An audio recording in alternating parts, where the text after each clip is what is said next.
Hola. Hola. Una vez más nos reunimos a leer la biografía de Harriet Tubman y estaremos compartiendo el capítulo 12, que se titula La batalla de Troya. Pero antes, como de costumbre, un brevísimo resumen del capítulo anterior. En el capítulo anterior, Harriet tuvo un sueño muy feo que le pasaba algo malo a su papá. Entonces se preocupó mucho más de lo habitual, que se preocupaba por él y por su mamá, y decidió que tenía que ir a ayudarlos, a liberarlos. Entonces fue a pedir dinero porque no tenía dinero, pero nadie le podía prestar. Entonces ella lo que hizo fue sentarse en una silla que estaba en ese lugar donde había ido a pedir dinero prestado y confiar en el Señor, y entonces se durmió. Se durmió y cuando despertó después de varias horas vio que salía un billete de $10, si no me equivoco, de su bolsillo, y después cuando empezó a revisar su campera y todo eso, eh, vio que habían varios billetitos de $1. Y contándolo todo, tenía $60. Más que suficiente para poder salvar a sus padres, porque ella quería 20. Así que, mucho más. Así que bueno, fue a rescatar a sus padres, lo logró, y justo a tiempo porque su padre iba a ser juzgado, si no me equivoco, por ayudar a un esclavo a huir. Así que bueno, felizmente logró ponerlos en libertad. Una vez con ellos libres,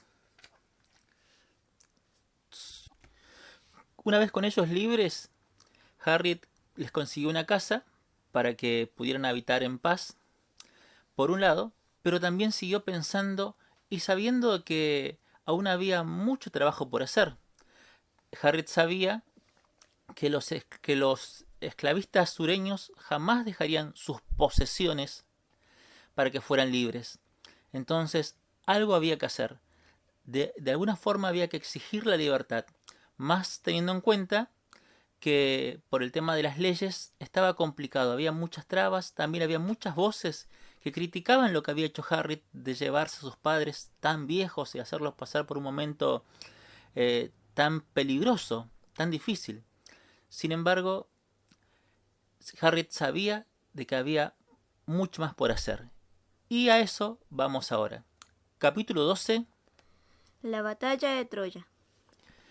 El invierno de 1857 fue inusualmente crudo, y sus padres tuvieron dificultades para acostumbrarse a las nevadas de casi 1 metro de profundidad que a veces impedían durante semanas que pudiesen salir de casa.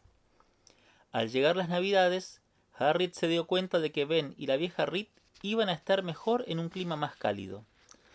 ¿Pero a dónde ir?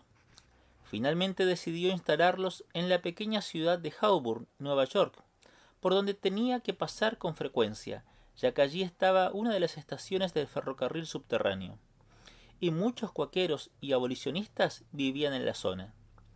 Sabía que instalar a sus padres en Estados Unidos suponía un riesgo,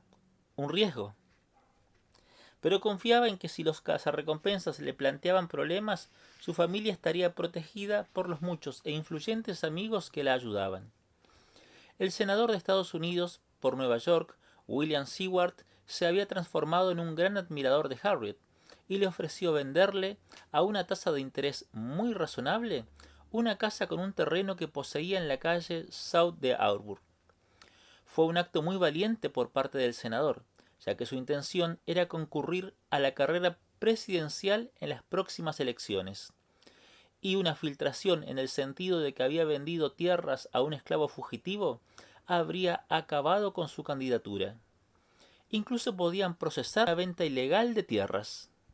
A principios de 1858, Harriet trasladó allí sus escasas pertenencias e hizo de la casa un hogar para sus padres. Alguien le dio a su madre una mecedora, y la vieja Reed pasó en ellas muchas horas felices charlando, cantando y orando con las muchas personas muchas visitas que recibía Harriet. Su padre intentaba ayudar en la casa todo lo que podía, pero ya estaba muy mayor y poco más podía hacer aparte de partir leña y para la chimenea y quitar las malezas del jardín. No obstante, todos vivían juntos muy felices. Mientras tanto, la batalla respecto a la esclavitud proseguía en el terreno de las palabras, y cada bando organizaba conferencias para promocionar su causa. En agosto de 1858, algunos de los estados esclavistas fundaron la Convención de la Costa Este, cuyo objetivo era que los abogados sureños desenterrasen viejas leyes a favor de la esclavitud y volviesen a darle vigencia. Uno de sus logros que horrorizó particularmente a Harriet fue la reinstauración de una ley de 1825 que exigía a los negros libres en Maryland que saliesen del estado o fuesen esclavizados de nuevo. A pesar de la indignación de los abolicionistas, 89 negros libres fueron capturados y vendidos a propietarios blancos. Al mismo tiempo, los abolicionistas organizaban sus propias convenciones y campañas. Uno de los hombres blancos que solía participar en dichas reuniones era John Brown, quien había concebido un atrevido plan para liberar a los esclavos. A sus 60 años de edad, se había cansado de esperar a que los métodos pacíficos de protesta lograsen acabar con la esclavitud. En lugar de ello, su intención era formar un ejército de negros libres y hombres blancos en Canadá y los Estados Unidos que combatiese a los dueños de esclavos en todos los estados de la zona de los montes Apalaches, para después conducir hacia Canadá o los Estados Unidos del noroeste a negros liberados. Para que su plan pudiese funcionar, le era imprescindible el apoyo y la confianza de los principales líderes abolicionistas negros. Harriet observaba los planes de John Brown sin implicarse en ellos, así que se sorprendió cuando un día apareció en la puerta de la casa donde estaba con la intención de entrevistarse con ella. En aquel momento se encontraba en St. Catherine y no debía haber sido fácil seguirle la pista. Durante la reunión, John Brown le expuso en detalle sus planes. Ella quedó entusiasmada y le prometió que animaría a los negros libres de Canadá y Estados Unidos a participar cuando llegase el momento. La visita de John Brown y el apoyo que otorgó a sus planes pusieron a Harriet más que nunca en el centro de atención de la opinión pública, haciendo que recibiera numerosas invitaciones para contar sus experiencias y dar su opinión en grandes reuniones. A principio le resultó difícil, pues hablar a una gran audiencia formada por personas blancas le ponía nerviosa. Pero pronto descubrió que permitir que el público le hiciese preguntas era la forma más sencilla de exponer las necesidades y el punto de vista de los esclavos y los fugitivos. A Harriet le gustaba utilizar ejemplos de la vida cotidiana para ilustrar sus argumentos. Muchos estadounidenses pensaban que la mejor solución para el problema de la esclavitud consistía en embarcar a toda la población negra de vuelta a África. De hecho, no se trataba de una idea nueva. En 1822, el presidente James Monroe y muchos otros blancos ricos y prominentes tuvieron la idea de constituir una colonia en África donde enviar de vuelta a los esclavos. Formaron la Sociedad Colonizadora Americana y empezaron a embarcar a los esclavos y negros libres de vuelta a casa, a la colonia recientemente fundada de Liberia. Sin embargo, Harriet no estaba de acuerdo con que esa fuese la solución al problema de la esclavitud. Siempre que le preguntaban al respecto, contestaba a su auditorio con una historia acerca de las cebollas y el ajo.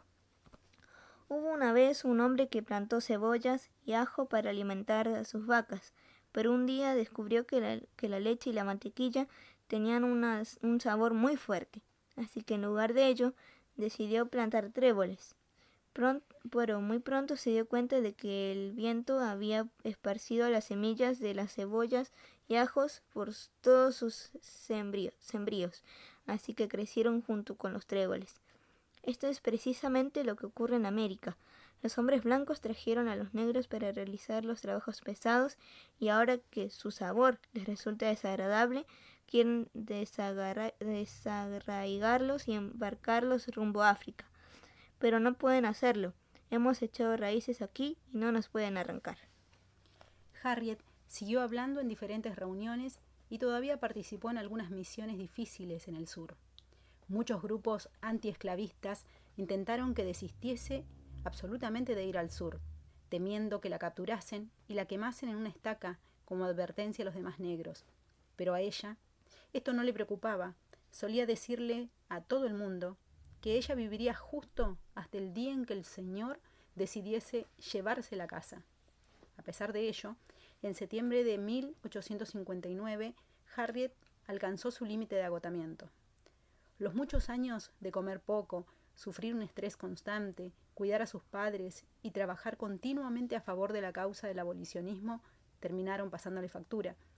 Y estando en Bedford, Massachusetts, cayó enferma y no fue capaz de levantarse de la cama, viéndose imposibilitada de continuar su trabajo. Es muy probable que esta enfermedad le salvara la vida, ya que mientras esto ocurría, John Brown y sus 2 hijos planeaban un ataque al arsenal del ejército en Harpers Ferry, Virginia. Harriet, a quien John Brown solía referirse como General Tubman, tenía un gran deseo de acompañarlo, pero no se encontró lo suficientemente bien como para viajar. La mañana del 17 de octubre de 1859 se despertó con un mal presagio en el corazón.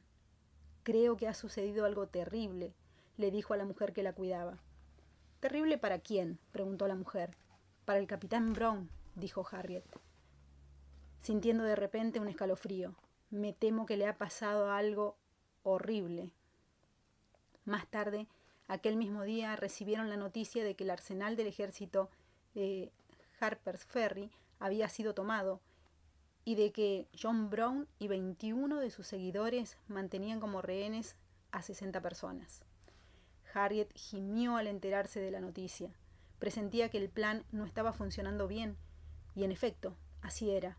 Al día siguiente los periódicos llevaban la noticia de que el coronel Robert E. Lee y sus tropas federales habían derrotado a los hombres de John Brown, matando a 10 de ellos, incluidos 3 hombres negros y los 2 hijos de Brown. El propio John había sido capturado y ya se había fijado la fecha para juzgarle por traición.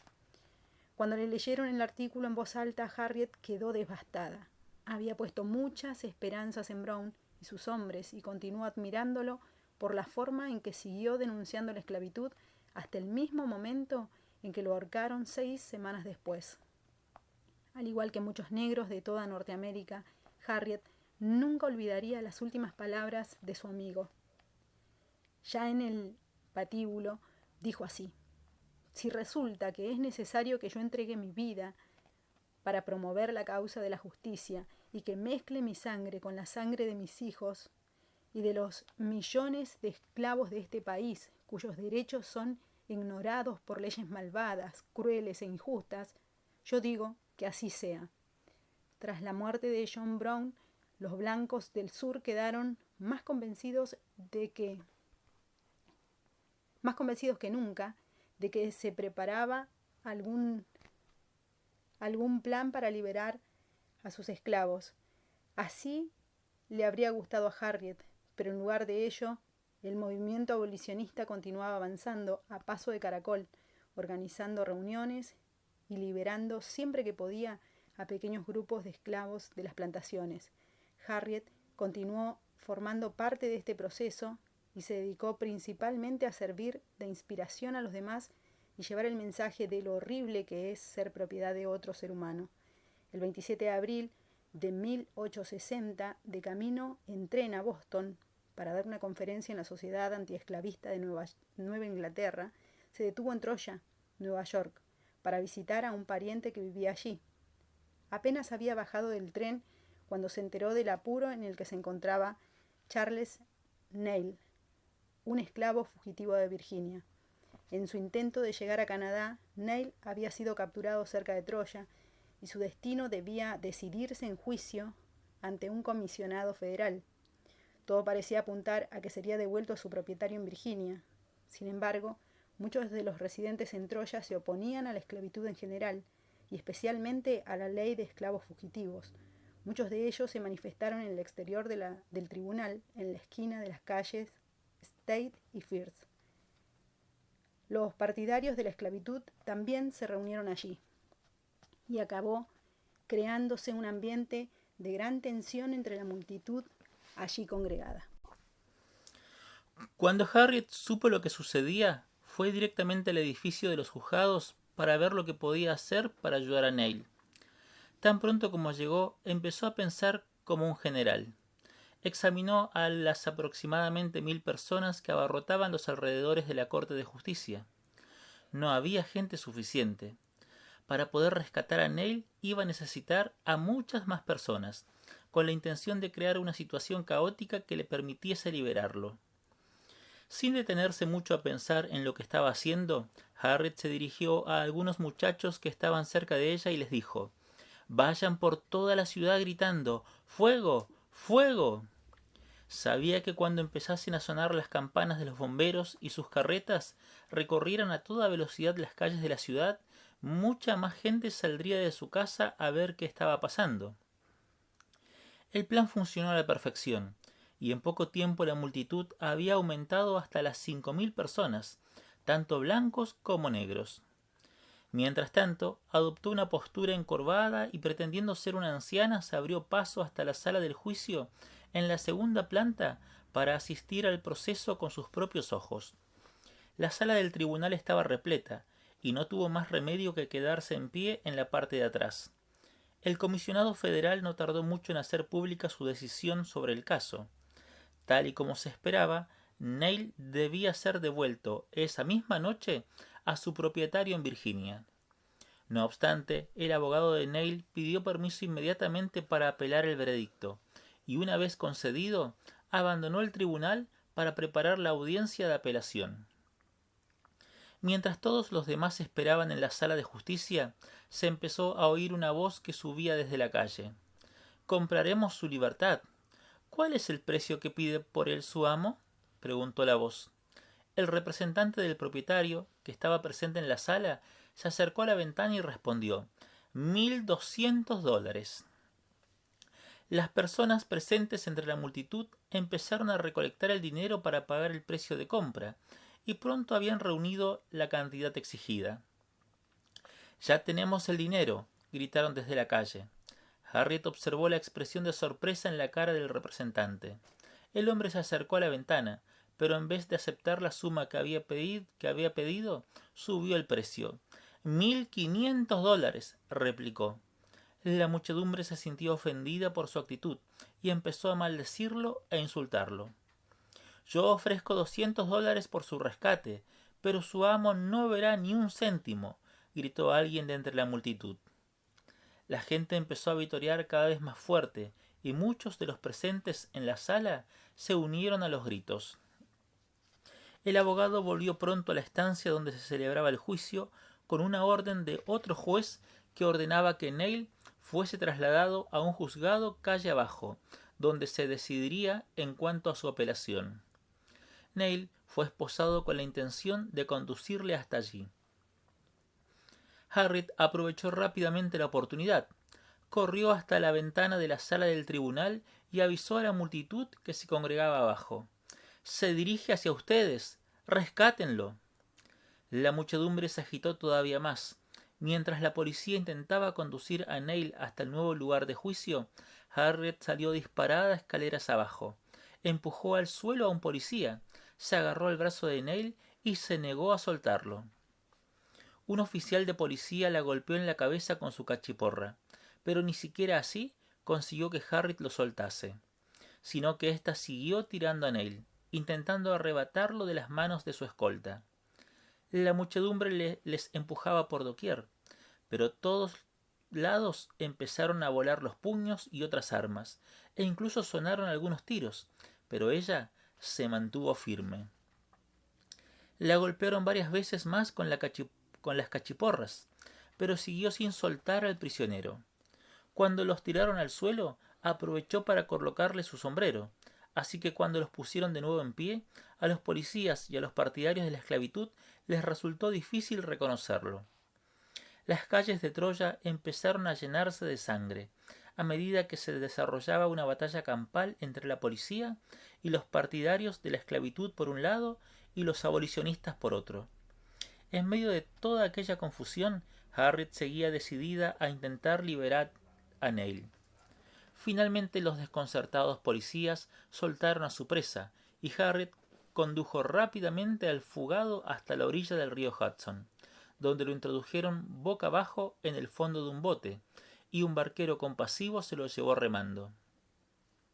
Más tarde, ella y otras 400 personas subieron a un barco de vapor para cruzar a la otra orilla del río, donde esperaban ver a Neil a salvo y de camino hacia la libertad en Canadá.